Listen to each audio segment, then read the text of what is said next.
Smoking has been a long-standing issue in Australia's health industry, with 15.2% of Sydney's population smoking.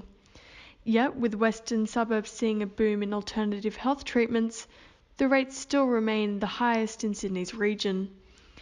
As hypnotherapy practices specialising in smoking gain a greater following, are the statistics decreasing? With Mount Druitt having Sydney's highest rate of smokers with 32.2%, other Western Sydney suburbs such as Penrith and Blacktown follow with similar rates. Western Sydney University Professor of Psychology, Gabrielle Weidman, explains why this statistic still remains so high. There are a few factors involved with smoking uptakes. Partly it's socioeconomic status is associated with smoking as well. So people who are from higher kind of socioeconomic backgrounds tend to have lower rates of smoking, and people from lower socioeconomic backgrounds tend to have higher rates of smoking. And so the number of people who are around you who smoke also probably makes a difference. With rates still so high, more alternative practices have started to become the new normalised method of smoking disenbandment. For Western Suburbs practising hypnotherapists like Anne Ayres, she attributes the rise of hypnotherapy as an alternative to the more mainstream practices like psychology and counselling. Hypnotherapy is different from counselling and psychology.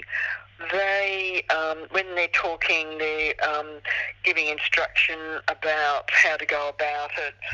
The hypnotherapy actually allows you to be able to access the reason as to why it's happening, the subconscious reason.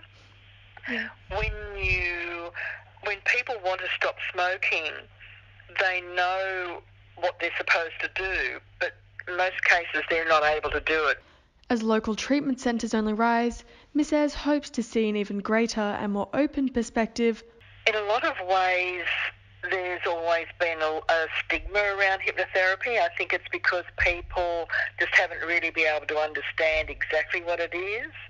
They get influenced by what they see on TV and in films, and it tends to turn people off, thinking that they're going to quack like a duck or cluck like a chicken. Yeah. But as more information gets out there, people become more open to alternatives. Yeah, so there isn't a lot of high quality evidence that alternative methods are better than just a counselling.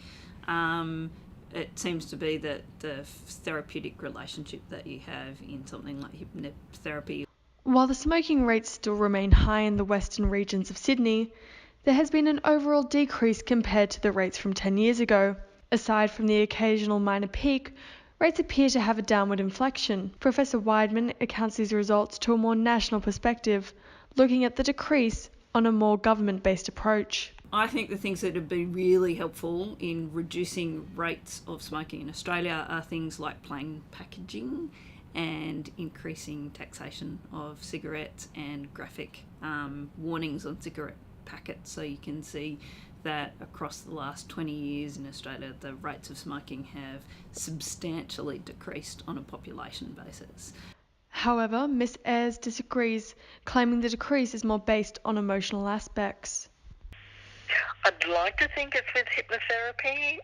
I think the main issue is the advertising of the pharmaceuticals and the doctors who would still sort of recommend getting treatment from the chemist. It's all about changing people's mindset as to what they see as the best